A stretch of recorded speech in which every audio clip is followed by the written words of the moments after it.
आचार्य उमा स्वामी द्वारा विरचित तत्वार्थ सूत्र। मोक्षमार्गस्य नेतारं भेत्तारं कर्मभूभृतां ज्ञातारं विश्वतत्त्वानां वन्दे तद्गुणलब्धये। त्रैकाल्यं द्रव्यषट्कं नवपदसहितं जीवषट्कायलेशाः पञ्चान्ये चास्तिकाया व्रतसमितिगतिज्ञानचारित्रभेदाः। इत्येतन्मोक्षमूलं त्रिभुवनमहितैः प्रोक्तमर्हद्भिरीशैः प्रत्येति श्रद्दधाति स्पृशति च मतिमान्यः स वै शुद्धदृष्टिः। सिद्धे जयप्रसिद्धे च विहाराहणाफलं पत्ते वन्दिता अर्हन्ते वोच्छमाराहणाकमसो। उज्झोवणमुज्झवणं निवाहणं साहणं च निच्छरणं दंसननाणचरितं तवाणमाराहनाभनिया। प्रथम अध्याय। सम्यग् दर्शन ज्ञान चारित्राणि मोक्षमार्गः। तत्वार्थश्रद्धानं सम्यग् दर्शनं तन्निसर्गादधिगमाद्वा जीवाश्रवबन्धसंवरनिर्जरा मोक्षास्तत्त्वं नाम स्थापनाद्रव्यभावतस्तन्यासः प्रमाणनयैरधिगमः निर्देशस्वामित्वसाधनाधिकरणस्थितिविधानतः सत्सङ्ख्याक्षेत्रस्पर्शन कालान्तरभावाल्पबहुत्वैश्च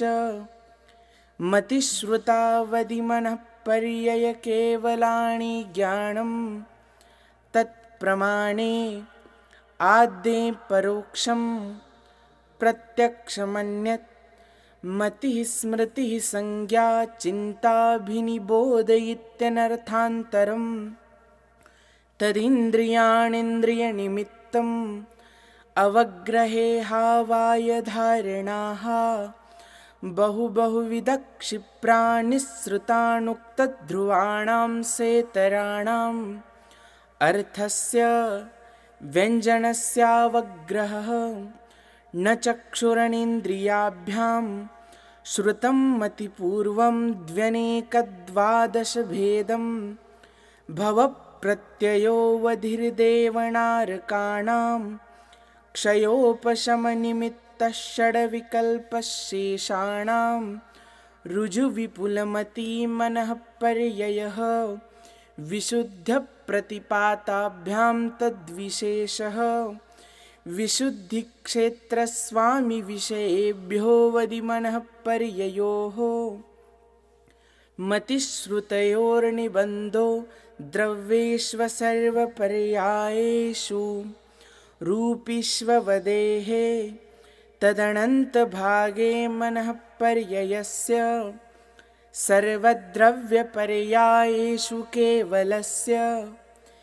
एकादीनि भाज्यानि युगपदेकस्मिन्नाचतुर्भ्यः मतिश्रुतावदयो विपर्ययश्च सदसतोर्विशेषाद्यदृच्छोपलब्धेरुन्मत्तवत् नैगमसङ्ग्रहव्यवहारर्जुसूत्रशब्दसमभिरूढैवं भूतानयाः इति तत्वार्थाधिगमे मोक्षशास्त्रे प्रथमोऽध्यायः। द्वितीय अध्याय। औपशमिकक्षायिकौ भावौ मिश्रश्च जीवस्य स्वतत्वमौदैकपारिणामिकौ च द्विनवाष्टादशैकविंशतित्रिभेदा यथाक्रमं सम्यक् सम्यक्त्वचारित्रे ज्ञानदर्शनदानलाभभोगोपभोगवीर्याणि च ज्ञानाज्ञानदर्शनलब्धयश्चतुस्त्रिपञ्चभेदाः सम्यक्त्वचारित्रसंयमाश्च गतिकषायलिङ्गमिथ्यादर्शनाज्ञानासंयता सिद्धलेश्च चतुश्चतुस्त्रेकैकैकैकषड्भेदाः जीवभव्याभव्यत्वानि च उपयोगो लक्षणं सद्विविधोष्टचतुर्भेदः संसारिणो मुक्ताश्च समनस्कामनस्काः संसारिणस्त्रसस्थावराः पृथिव्यप्तेजो वायुवनस्पतयः स्थावराः द्वीन्द्रियादयस्त्रसाः पञ्चेन्द्रियाणि द्विविधानि निर्वृत्त्युपकरणे द्रव्येन्द्रियं लब्धुपयोगौ भावेन्द्रियं स्पर्शनरसनघ्राणचक्षुः श्रोत्राणि स्पर्शरसगन्धवर्णशब्दास्तदर्थाः श्रुतमणीन्द्रियस्य वनस्पत्यन्तानामेकं कृमिपिपीलिका भ्रमरमनुष्यादीनामेकैकवृद्धानि संगिणः समनस्काः विग्रहगतौ कर्मयोगः अनुश्रेणिगतिः अविग्रहा जीवस्य विग्रहवती च संसारिणप्राक्चतुर्भ्यः एकसमया विग्रहा एकं द्वौ त्रिण्वाणाहारकः सम्मूर्छनगर्भोपपादा जन्म सचित्तशीतसंवृता सेतरा मिश्राश्चैकशस्तद्योनयः जरायुजाण्डजपोतानां गर्भः देवनारकाणामुपपादः शेषाणां सम्मूर्छनम् औदारिकवैक्रियिकाहारकतेजसकार्मणानि शरीराणि परं परं सूक्ष्मं प्रदेशतो संख्येयगुणं प्राक्तेजसात् अनन्तगुणे परे अप्रतिघाते अनादिसम्बन्धे च सर्वस्य तदादीनि भाज्यानि युगपदे कस्मिन्ना चतुर्भ्यः निरुपभोगमन्त्यं गर्भसम्मूर्छनजमाद्यम् औपपादिकं वैक्रियिकं लब्धिप्रत्ययञ्च तेजसमपि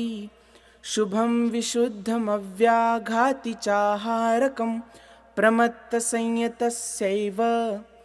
नारकसम्मूर्छिनो नपुंसकाणि न देवाः शेषास्त्रिवेदाः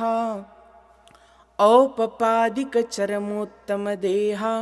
संख्येयवर्षायुषोऽनपवर्त्यायुषः इति तत्त्वार्थाधिगमे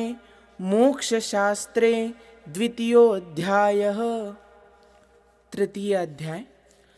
रत्नशर्करा वालुका पङ्कधूमतमो महातमप्रभा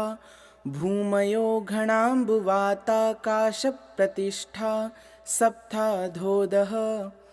तासु 30 पञ्चविंशति पञ्चदशदशत्रिपञ्चोनैकनरकशतसहस्राणि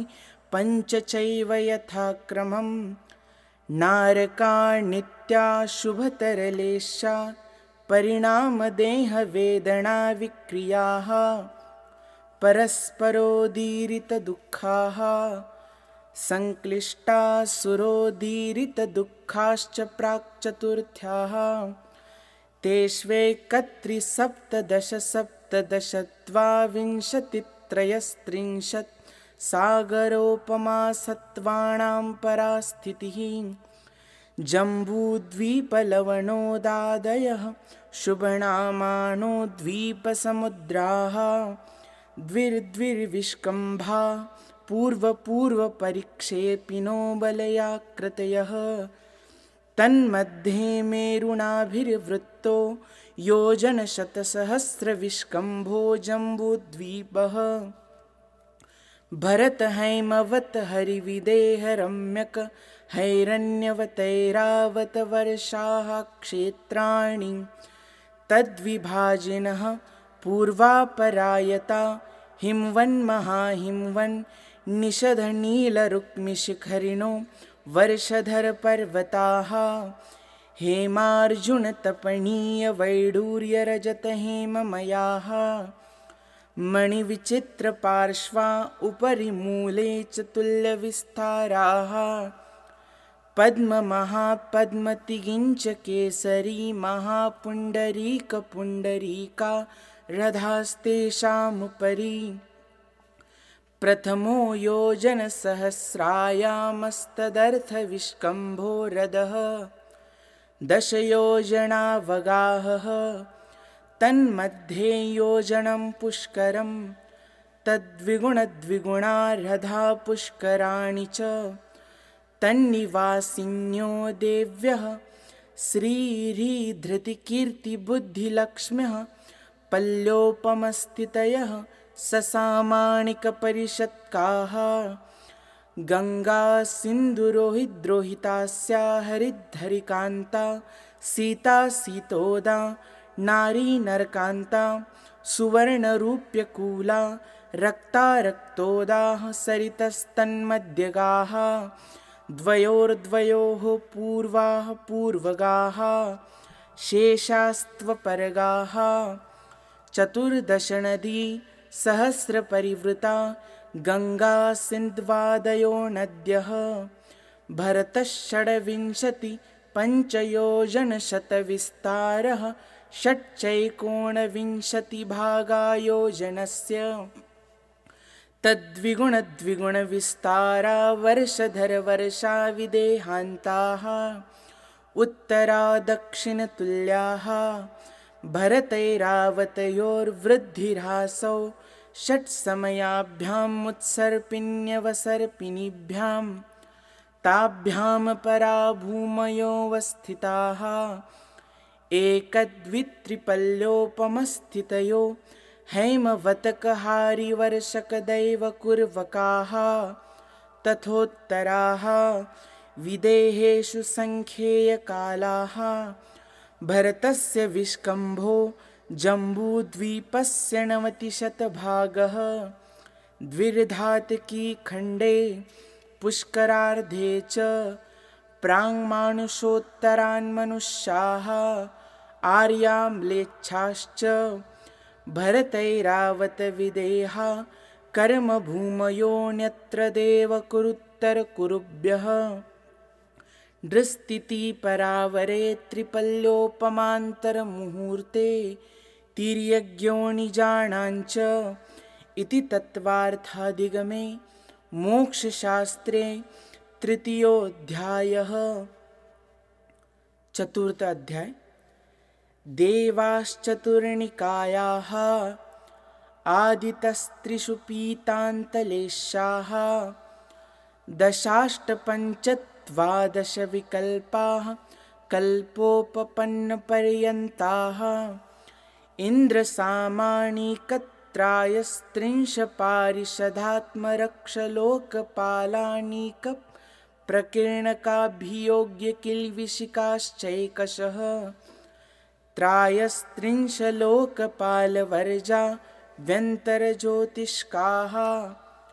पूर्वयोन्द्वीन्द्राः कायप्रविचारा ऐशानात् शेषाः स्पर्शरूपशब्दमणः प्रविचाराः परे प्रविचाराः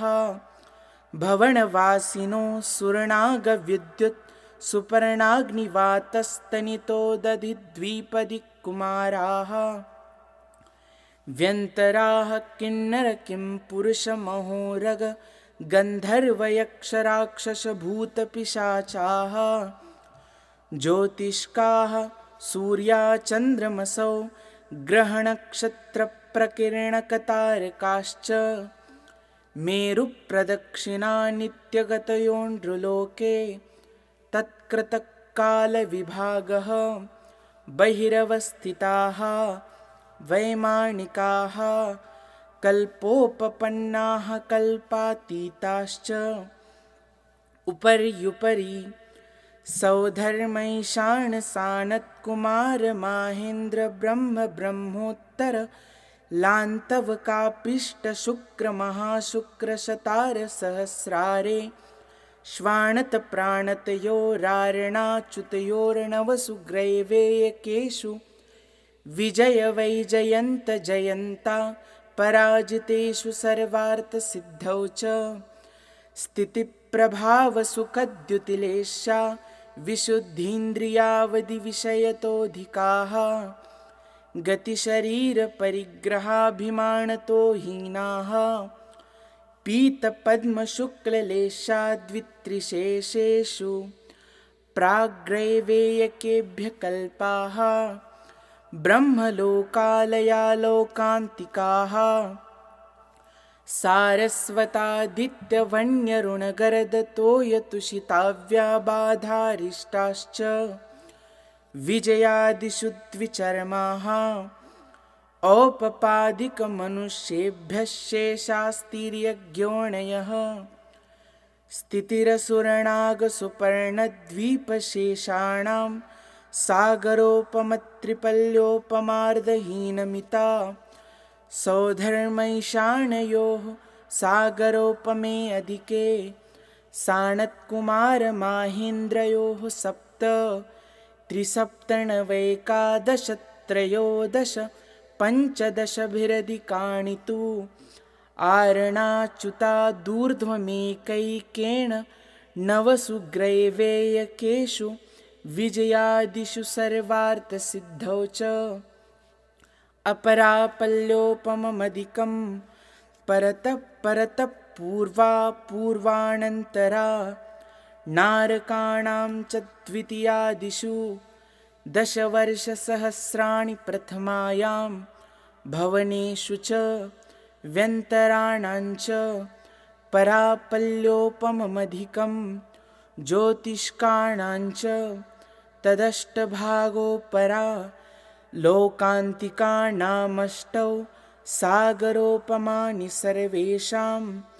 इति तत्त्वार्थादिगमे मोक्षशास्त्रे चतुर्थोऽध्यायः। पंचम अध्याय अजीवकाया धर्माधर्माकाशपुद्गलाः द्रव्याणि जीवाश्च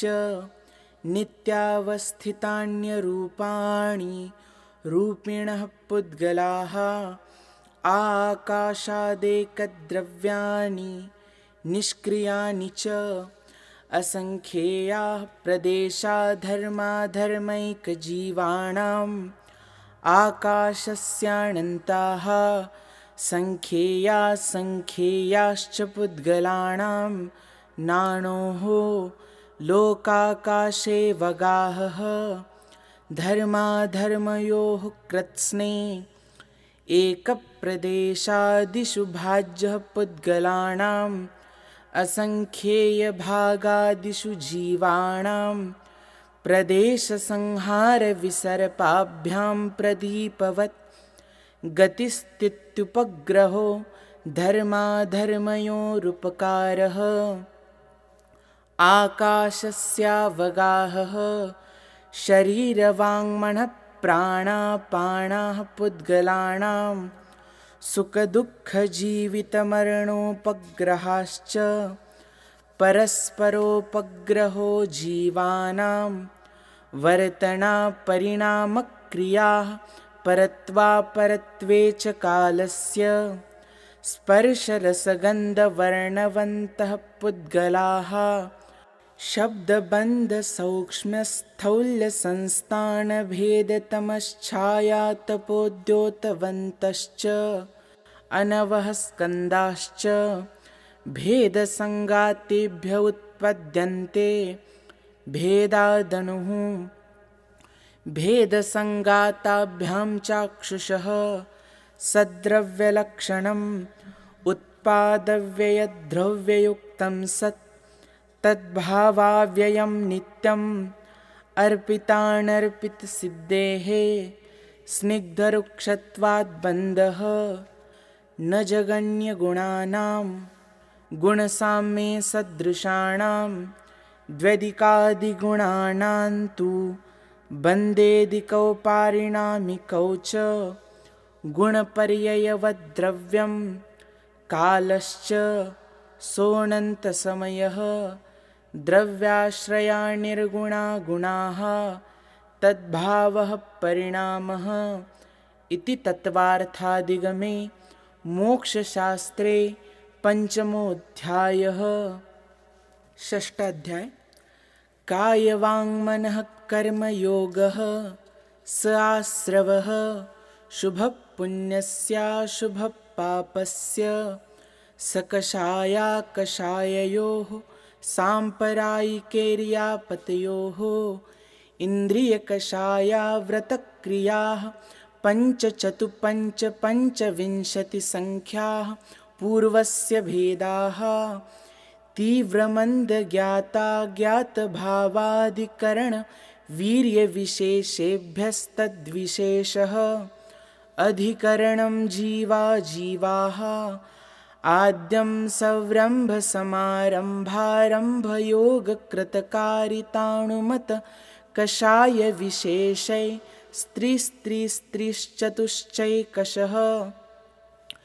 निर्वर्तना निक्षेपसंयोगनिसर्गा द्विचतुर्द्वित्रिभेदाः परं तत्प्रदोषनिन्नवमात्सर्यान्तराया साधनोपघाता ज्ञानदर्शनावरणयोः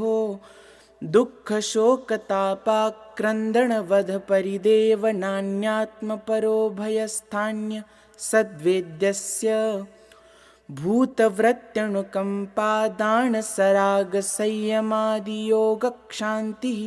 शौचमिति सद्वेद्यस्य केवलिश्रुतसङ्गधर्मदेवावर्णवादो दर्शनमोहस्य कषायोदयातीव्रपरिणामश्चारित्रमोहस्य बह्वारम्भपरिग्रहत्वं नारकस्यायुषः मायातैर्यज्ञोनस्य अल्पारम्भपरिग्रहत्वं मानुषस्य स्वभावमार्दवञ्च निश्शीलव्रतत्वं च सर्वेषां सरागसंयमा कामनिर्जरा बालतपांसि दैवस्य सम्यक्त्वञ्च योगवक्रता विसंवादन चाशुभस्य नाम्नः तद्विपरीतं शुभस्य दर्शनविशुद्धिर्विनयसम्पन्नता शीलव्रतेष्वनतिचारो भीक्ष्णज्ञानोपयोगसंवेगौ शक्तितस्त्यागतपसि साधुसमाधिर्वैयावृत्यकरणमहरदाचार्य बहुश्रुतप्रवचनभक्तिरावश्यका परिहानिर्मार्गप्रभावणा प्रवचनवत्सलत्वमिति तीर्थकरत्वस्य परात्मनिन्दाप्रशंसे सदसद्गुणोच्छादनोद्भावने च नीचैर्गोत्रस्य तद्विपर्ययो नीचैर्वृत्त्यनुत्सेकौ चोत्तरस्य विघ्नकरणमन्तरायस्य इति तत्त्वार्थाधिगमे मोक्षशास्त्रे षष्ठोऽध्यायः। सप्तमाध्याय हिंसानृतस्तेया ब्रह्मपरिग्रहेभ्यो विरतिर्व्रतं देशसर्वतोऽनुमहति तत्स्थैर्यार्थं भावनाः पञ्च वाङ्मनोगुप्तिर्या दाननिक्षेपणसमित्या लोकितपाणभोजनानि पञ्च क्रोधलोभभीरुत्वहास्यप्रत्याख्यानान्यनुवीचिभाषणं च पञ्च शून्यागारविमोचिता वासपरोपरोधा करणभैक्षशुद्धिसधर्मा विसंवादाः पञ्च स्त्रीरागकथा श्रवणतन्मनो हराङ्गनिरीक्षणपूर्वरतानुस्मरण वृश्रेष्ठरस स्वशरीरसंस्कारत्यागाः पञ्च मनोज्ञामनोज्ञेन्द्रियविषयरागद्वेषवर्जनानि पञ्च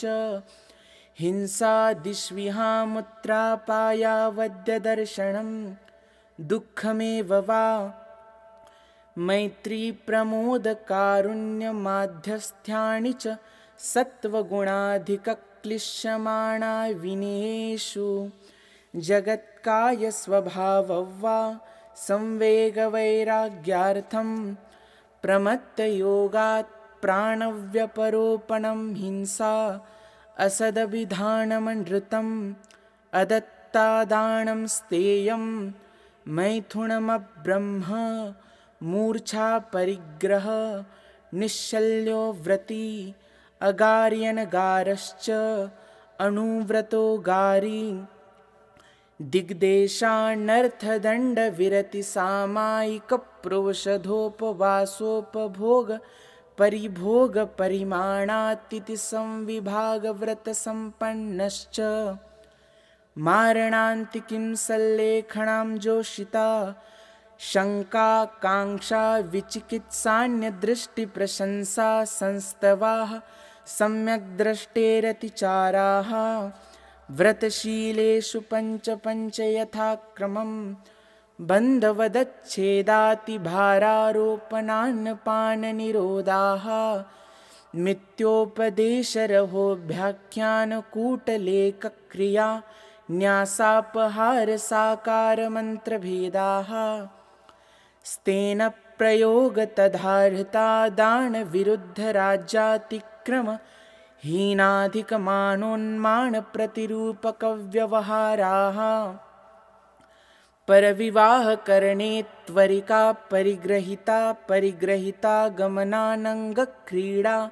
कामतीव्राभिनिवेशाः क्षेत्रवास्तु हिरण्यसुवर्णधनधान्य दासीदासकुप्यप्रमाणातिक्रमाः ऊर्ध्वाधस्तीर्यव्यतिक्रमक्षेत्रवृद्धिस्मृत्यन्तराधानानि आनयनप्रेष्यप्रयोगशब्दरूपानुपातपुद्गलक्षेपाः कन्दर्पकौत्कुच्यमौकर्या समीक्षाधिकरणोपभोगपरिभोगानर्थक्यानि योगदुष्प्रणिधानानादरस्मृत्यनुपस्थानानि अप्रत्यवेक्षिता प्रमार्जितोत्सर्गा दानसंस्तरोपक्रमणा नादरस्मृत्यनुपस्थानानि सचित्तसम्बन्धसम्मिश्राभिषवदुपक्वाहाराः सचित्तनिक्षेपा पिधानपरव्यपदेशमात्सर्यकालातिक्रमाः जीवितमरणाशंसा मित्रानुरागसुखानुबन्धनिदानानि अनुग्रहार्थं स्वस्यातिसर्गोदानं विधिद्रव्यदातृपात्रविशेषात् तद्विशेषः इति तत्त्वार्थाधिगमे मोक्षशास्त्रे सप्तमोऽध्यायः। अष्टमाध्याय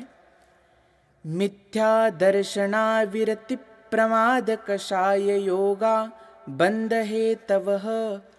सकषायत्वा जीवकर्मणो योग्यान् पुद्गलानादत्ते सबन्धः प्रकृतिस्थित्यनुभवप्रदेशास्तद्विदयः आद्यो ज्ञानदर्शनावरणवेदनीयमोहनीयायुर्नामगोत्रान्तरायाः पञ्चनवत्वष्टाविंशतिचतुर्द्विचत्वारिंशद्विपञ्चभेदा यथाक्रमं मतिश्रुतावधिमनः पर्ययकेवलानां चक्षुरचक्षुरवधिकेवलानां निद्रा प्रचलास्थानग्रदयश्च सदसद्वेद्धे दर्शनचारित्रमोहनीया कषायवेदनीयाख्या स्त्रीद्विनवषोडशभेदाः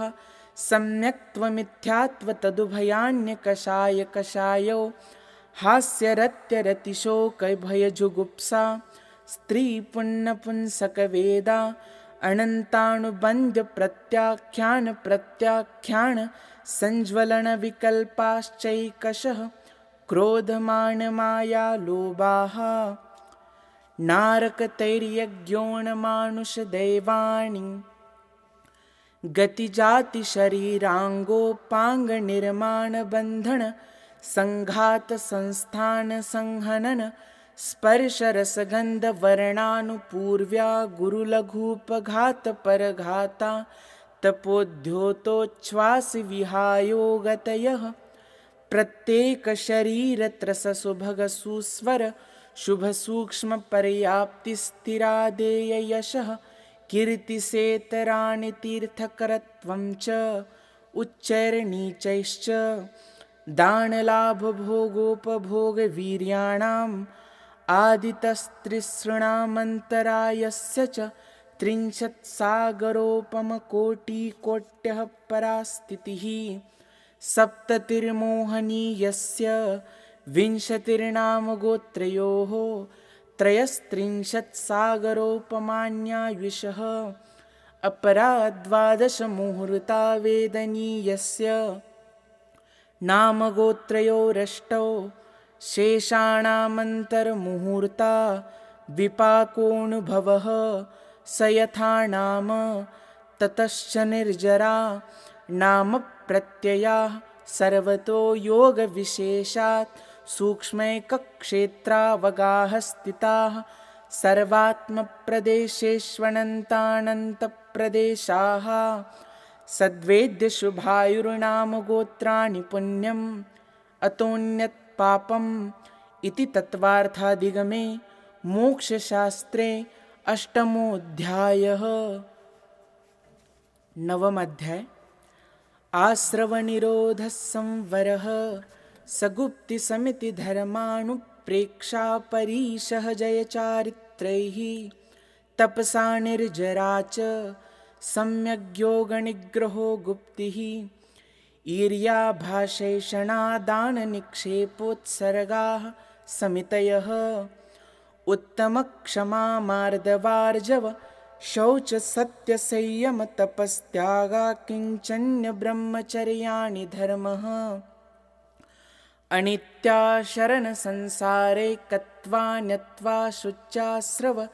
संवरनिर्जरा लोकबोधिदुर्लभधर्मस्वाख्या तत्त्वानुचिन्तनमनुप्रेक्षाः मार्गाच्चवननिर्जरार्थं परिशोढव्याः परीशः क्षुप्तिपासा शीतोष्णदंशमशकनाज्ञारतिस्त्री चर्या निषेध्या शय्याक्रोशवदयाचना लाभरोगतृणस्पर्शमलसत्कारपुरस्कार प्रज्ञाज्ञानादर्शनानि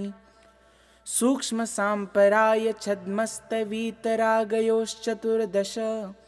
एकादशजिने बादरसाम्पराये सर्वे ज्ञानावरणे प्रज्ञाज्ञाने दर्शनमोहान्तराययोर्दर्शनालाभौ चारित्रमोहे नाज्ञारतिस्त्रीनिषद्याक्रोशयाचना सत्कारपुरस्काराः वेदनीये शेषाः एकादयो भाज्या युगपदेकस्मिन्नैकोनविंशतेः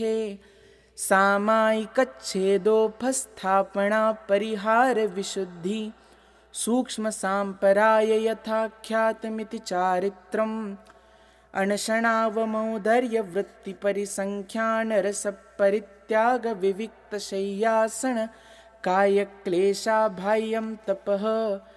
प्रायश्चित्तविनयवैयावृत्त्यस्वाध्यायव्युत्सर्गध्यानान्युत्तरम् नवचतुर्दशपञ्चत्विभेदा यथाक्रमं प्राग्ध्यानात् आलोचनाप्रतिक्रमण तदुभयविवेकव्युत्सर्ग तपश्चेदपरिहारोपस्थापनाः ज्ञानदर्शनचारित्रोपचाराः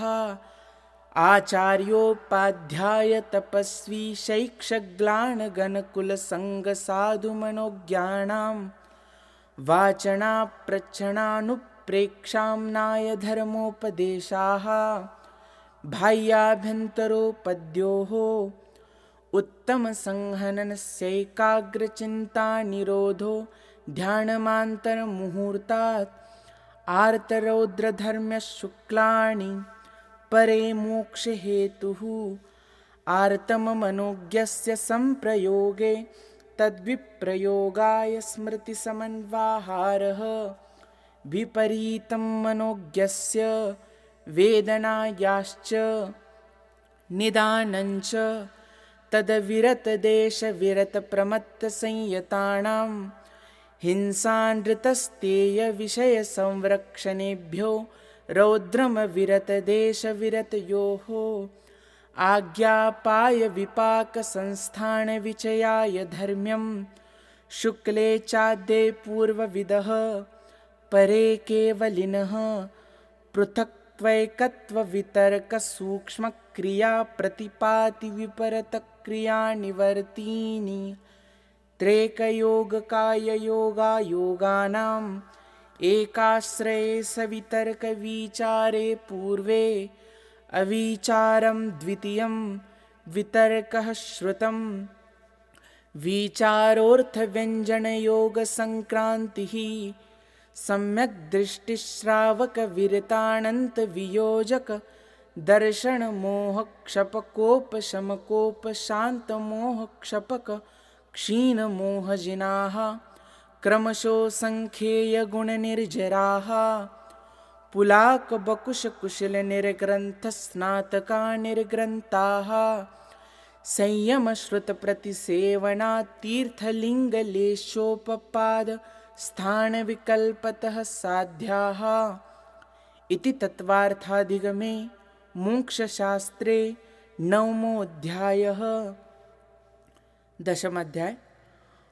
मोहक्षयाज्ञानदर्शनावरणान्तरायक्षयाच्च केवलं बन्धहेत्वभावनिर्जराभ्यां कृत्स्नकर्मविप्रमोक्षो मोक्षः औपशमिकादिभव्यत्वानाञ्च अन्यत्र केवलसम्यक्त्वज्ञानदर्शनसिद्धत्वेभ्यः तदनन्तरमूर्ध्वं गच्छत्यालोकान्तात् पूर्वप्रयोगादसङ्गत्वादबन्धच्छेदात् तथा गतिपरिणामाच्च